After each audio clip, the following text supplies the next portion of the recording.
I'm going to come right out and say it. I think the better team 5-on-5 tonight was St. Louis. And I don't think it was close 5-on-5. Now, the Canucks,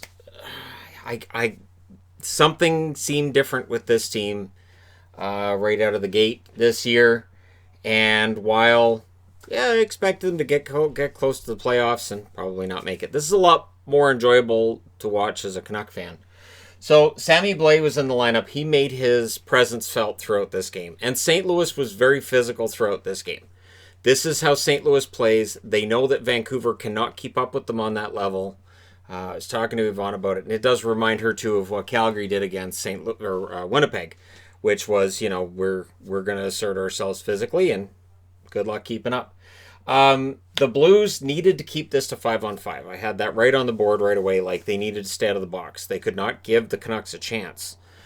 And early Perron had a chance that was denied. The Blues were looking for the quick start. Binnington, behind the net, had kind of an oopsie moment. Almost gifted the Canucks a goal, but he recovers. So the important thing is he recovers and it stays scoreless. Edler takes a penalty. Early power play for the Blues.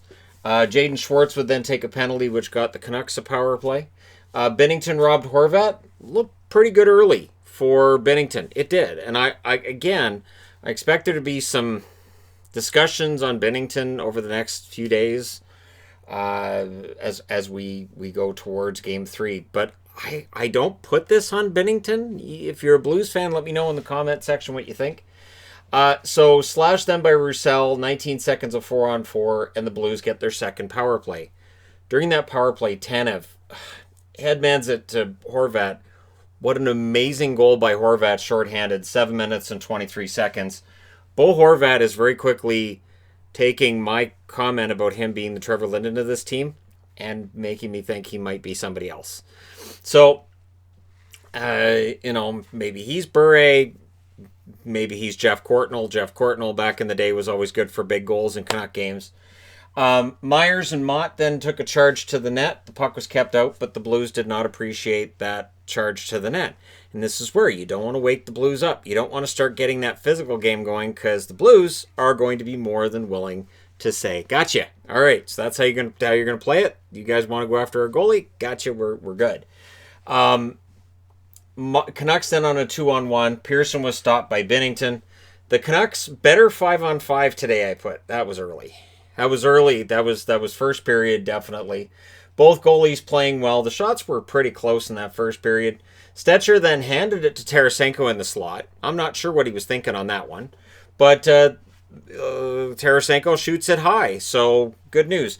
Tarasenko had chances in this game. He is a little bit off, and again, that's understandable because he hasn't played in a long time. He's still getting back into the swing of things, which is lucky for Vancouver because Tarasenko's had at least, I would say, 2 chances already in these 2 games that he would have buried if he was completely in the swing of things.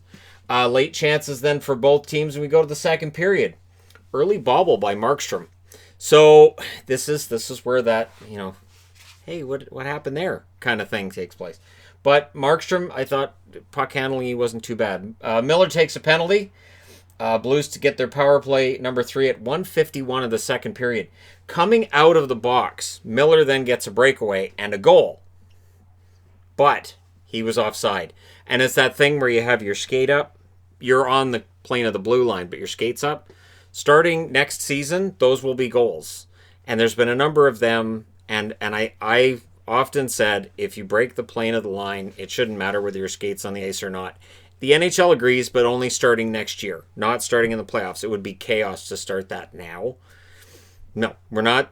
So I understand why the NHL didn't start it now. I'm fine with that goal coming off. As soon as I saw that Berube was challenging it, I immediately took it off the board because I had it on the board right away. But as nice a goal as that was for Miller, it again showed these defensive breakdowns St. Louis has been having this year that I don't remember them having in the playoffs last year. Canucks are getting way too many fast breaks in alone on the goaltender. So it's easy to look at the numbers and say, well, Binnington needs to be better. Okay, but they need to not allow these quick breaks either. So, no shots for the Canucks at 5 minutes because, hey, the Miller goal doesn't count, so that shot didn't happen, right? And then Virtanen takes a slash. The Blues go to their 4th power play. Perron drew that one. Perron basically goaded Virtanen into the slash there. Crossbar then for Pietrangelo during that power play. The shots were 7-0 for the Blues at 9 minutes.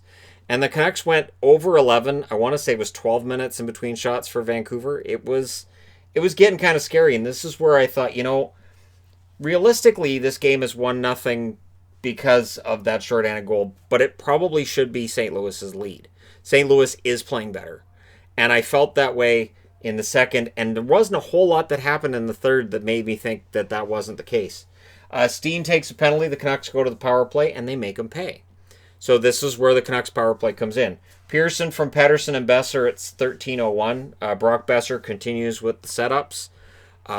Lots of points for Besser. Yeah, he doesn't have a bunch of goals, but he's getting points. This is the argument I was having with Besser all year. And I thought the Canucks had no business being up by 2. St. Louis was getting more shot attempts. St. Louis was dominating this game, but shorthanded in power play, the special teams were killing St. Louis. So Pearson gets the goal. Horvat then takes a penalty. That's power play number 5 for St. Louis. Bozak missed a prime chance late. Binnington denied Miller. And then Blais takes a penalty, but then Beagle takes an extra 2 on the same play.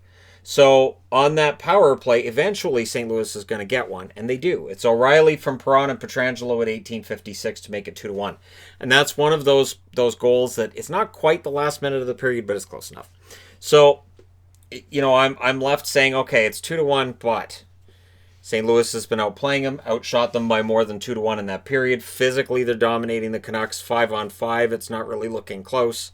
We're going to the third period, and I'm probably pretty nervous at this stage. Tyler Myers then gets hurt. He was hit into the boards awkwardly. It was Braden Shen. I didn't see anything in terms of intent or anything dirty about it. There was no penalty on the play. The referee's right there and saw it. I didn't think it was a penalty. I have not checked reaction online. I would not be surprised if people are very upset about the Myers hit. And the only part that upsets me is Myers was having a really good game. Myers was playing really, really well, and he gets hurt. He would not return. And my concern at that stage was, okay, so the Blues are outplaying them, and now one of their top 4 defensemen are out. That could really change the complexion of this game.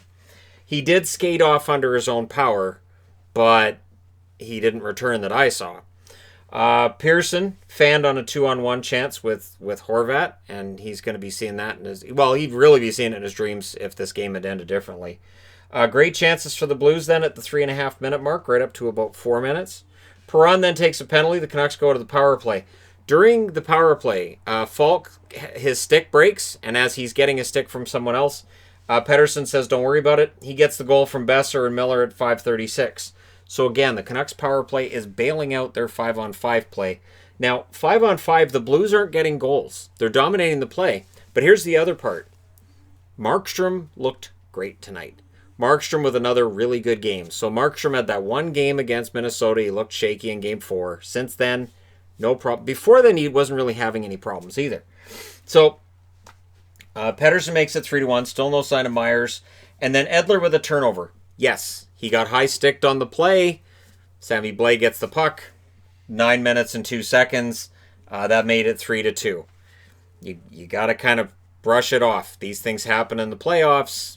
Hockey's one of those games where things get kind of physical, and it felt like the momentum was with the Blues before that play, and it just picked up after that. And then Eriksson had a nice attempt. He does try. His hands, there's no scoring left, but the effort's there. And, I kid and I joke around and I talk about his contract, but Louis Eriksson, you get the feeling the effort is there. There's no questioning his heart. You can question his contract all you want, rightfully so, but the heart is there, the effort's there, and he seems to really be popular with the guys. So, and he's not hurting them. In general, he's not hurting them. So Eriksson had the attempt. The Canucks were holding on. They were guilty of holding on. The Blues were pressuring for the tie. The Canucks were icing it often. The Canucks were just get it out. Just get it out. And this is something that Travis Green apparently had said he didn't want to see, which was sitting on a lead. He wanted them to go out and challenge and try to add to the lead. If you're gonna sit on the lead, do it at their end of the rink, which is absolutely accurate. Not to take anything away from the Blues. They were a very good team tonight, but the Canucks were definitely not doing what they needed to do. Markstrom stopped a Pietrangelo shot. Then Tyler Mott had a good chance with 2 minutes and 45 seconds left. So the Blues pull the goalie with 2 minutes and 5 seconds left. They call a timeout with 1:23 left. And normally when a team calls a timeout, I think, it'll be fine. Yeah, it's a timeout, but it's not going to make a difference. But when Berube does it, I kind of expect something to happen. And the Canucks just couldn't clear it. They couldn't clear it. And so with 6 seconds left, well, 5.5 seconds left, 1954, it's Perron from Pietrangelo and Tarasenko. I'll admit I might have stomped a little bit. I might have just been like, oh, they were so close. Didn't scream and yell. I didn't throw anything. I just might have stomped a couple of times. So think like when Mo was the troll under the bridge kind of thing. In their Warcraft knockoff episode. So Simpsons, of course. So yeah, it was kind of like that. I didn't do the words he did in that part though. So yeah, it forces overtime, and all I could think was, the Canucks have been outplayed 5-on-5. Odds are we're not going to get a power play in the overtime unless it's something egregious, which should be the standard in the playoffs. So we go to overtime, which means the tiny board, and I had been prepared to perhaps have this board go on for a while. If you're wondering, the numbers on this. So, all right, this kit. I'll just grab this. This kit that I got. Yvonne didn't want to attach these numbers too much because her sewing machine is damaged, so she ironed them on. But she told me, she said it's not going to last, so don't wear it. So don't tell her I wore it for this review. Everybody, I'm swearing you to secrecy. Don't tell her because the number just came off. So yeah, she'll sew it on, and it's a 53. And of course, I get the kit, and I ordered the kit before he's named captain. So I was like, oh, good. Now he's been named captain. So now, and this one's staying on this side, but this is the sleeve I've been moving. So yeah, the number came off, but he's 53. She even thought about, before she completely attached it, putting it on as backwards, making it look like it was 35, just to make me freak out. But she didn't, thankfully. So all right, early chance for Tanev in the overtime. Now that the tail of the numbers is over, I should put a timestamp for that. The Blues buzzed at the 2-minute mark, and things were wide open early, which I thought favored Vancouver. If this game's a slog, if it's a tough physical game, I think it favors St. Louis. But if you're going to open it up and allow chances, I think it favors Vancouver. So the shot attempts in the 60 minutes before overtime were 69-39 in favor of St. Louis. This is a game that I agree. So if you're a St. Louis fan saying, the Canucks were lucky to get it overtime, no argument from me, none. Markstrom played like Kirk McLean on the chance that the Blues had, and I put Kirk McLean because if you watch the 94 Canucks, you know exactly what I'm talking about. And then it's this guy. It's 53. Bo Horvat. I'm so excited about Bo Horvat getting that goal. From Hughes. I've been a fan of Bo Horvat for years.